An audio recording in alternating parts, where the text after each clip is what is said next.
waxaan ahay wariye ka howlgala magaalada Hargeysa magacayguna waa Khalid Ismaaciil Cabdiraxmaan oo loo garan og yahay Khalid Foodhaadhi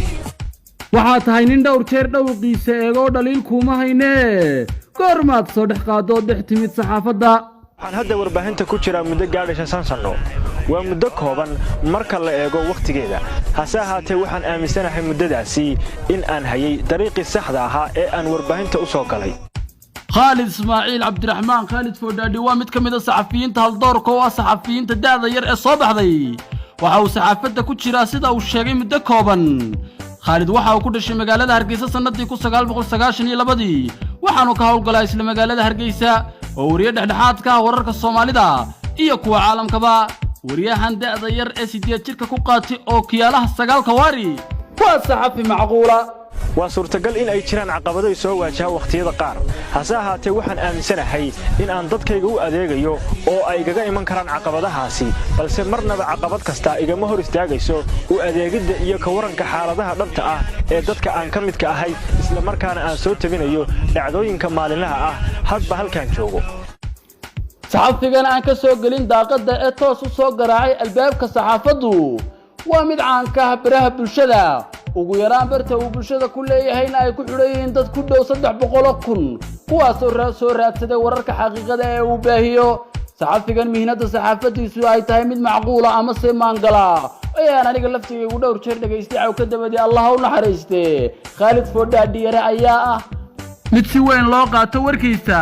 iyadoon la saluugin inkasta oo muddada aan ku jiray warbaahintu ay tahay mid kooban haddana waxaan ka soo howlgalay warbaahinno kala duwan oo ay ka mid tahay TV-yo idaacado iyo warbaahinta qoraalka iminkana waxaan ahay wariye wax ku qora baraha bulshada oo ay ku xidhan yihiin ku dhowaad 300,000 oo ruux kuwaasi oo ku kala sugan guud ahaanba deegaanada Soomaalida saxafigan lagu kari waayay inuu ankara dago oo ka maarmo salaanta ehelkiisu waa mid si weyn u soo saaray magaciisa Khalid Foodhaadhi mustaqbalka waxa aan rajaynayaa in aan guul la taaban karo ka gaadho aniga oo mar walba ay go'an tahay in aan gaadho sababta rasmiga ah ee aan u soo galay warbaahinta taasi oo ah inaan isbeddel ka sameeyo guud ahaanba warbaahinta Soomaalida aniga oo rajaynaya inaan wax cusub ku soo kordhin doono qaabka ay u waramaan guud ahaanba warbaahinta Soomaalidu waxa ay cad hadaf iyo hiigsi dheer waad mahadsantiin xukuumadda lama safani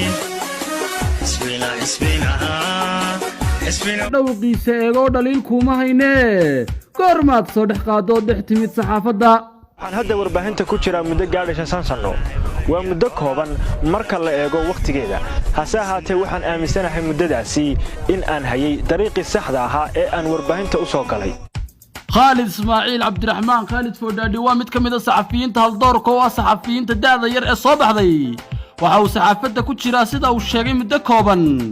Khalid waxa uu ku dhashay magaalada Hargeysa sanadii 1992 waxaanu ka howlgalay isla magaalada Hargeysa oo wariye dhexdhexaad ka wararka Soomaalida iyo kuwa caalamkaba wariyahan da'da yar ee 8 jirka ku qaatay oo kiyaalaha 9 kawaari waa saxafi macquula waa suurtagal in ay jiraan caqabado soo waajaha waqtiyada qaar hase ahaatee waxaan aaminsanahay in aan dadkayga u adeegayo oo ay igaga iman karaan caqabadahaasi balse marnaba caqabad kasta igama hor istaagayso u adeegidda iyo ka waranka xaaladaha dhabta ah ee dadka aan ka midka ahay isla markaana aan soo tabinayo dhacdooyinka maalinlaha ah hadba halkaan joogo saxafigan aan ka soo gelin daaqada ee toos u soo garaacay albaabka saxaafaddu waa mid caan ka ah baraha bulshada ugu yaraan barta uu bulshada ku leeyahayna ay ku xidhayeen dad ku dhow 300,000 kuwaas oo soo raadsaday wararka xaqiiqada ee uu baahiyo saxafigan mihnada saxaafadiisu ay tahay mid macquul ah ama se maangala ayaan aniga laftiga ugu dhowr jeer dhageystay oo ka dabadii Allah u naxariiste Khalid Foodhaadhi yare ayaa ah mid si weyn loo qaato warkiisa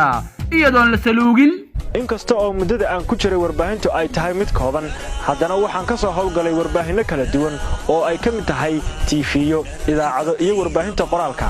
iminkana waxaan ahay wariye wax ku qora baraha bulshada oo ay ku xidhan yihiin ku dhowaad 300,000 oo ruux kuwaasi oo ku kala sugan guud ahaanba deegaanada Soomaalida saxafigan lagu kari waayay inuu ankara dago oo ka maarmo salaanta ehelkiisu waa mid si weyn u soo saaray magaciisa Khalid Foodhaadhi mustaqbalka waxa aan rajaynayaa in aan guul la taaban karo ka gaadho aniga oo mar walba iga go'an tahay in aan gaadho sababta rasmiga ah ee aan u soo galay warbaahinta taasi oo ah inaan isbeddel ka sameeyo guud ahaanba warbaahinta Soomaalida aniga oo rajaynaya inaan wax cusub ku soo kordhin doono qaabka ay u waramaan guud ahaanba warbaahinta Soomaalidu waxa ay cad hadaf iyo hiigsi dheer waad mahadsantiin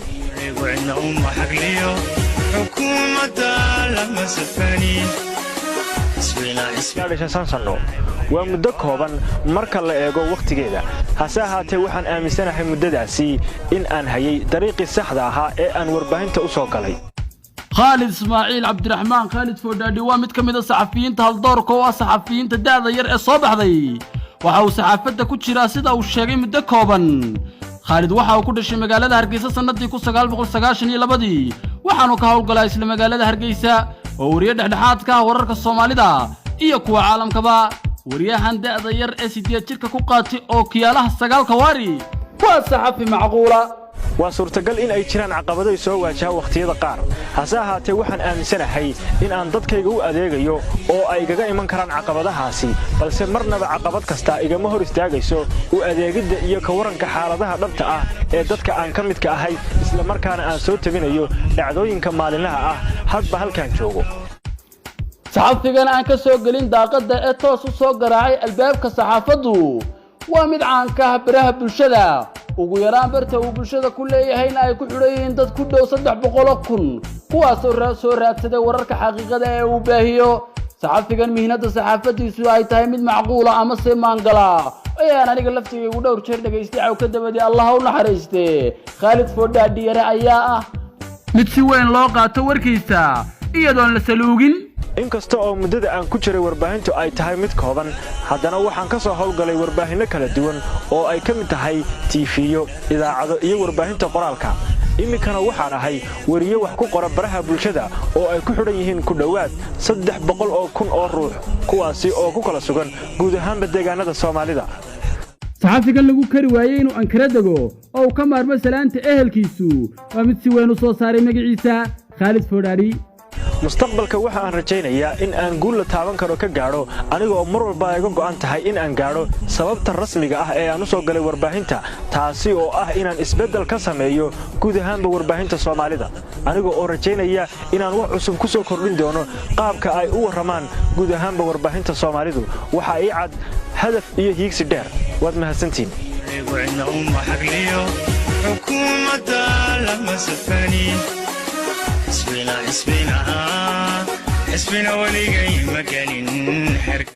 guud ahaan waxaan intaa ku soo gabagabaynayaa ka sheekaynta saxafiga caanka ee Khalid Foodhaadhi waa aniga wareer gooye halka daawanaysa oo duriya filmis haddii ay tahay markii koobaad aad soo boqoto horena aan arag muuqaal aan baahinayno waxaanu soo daaynaa muuqaal maalinla fadlan nagu soo biir habeenka iyo maalintaaduba ha ku wacnaadaan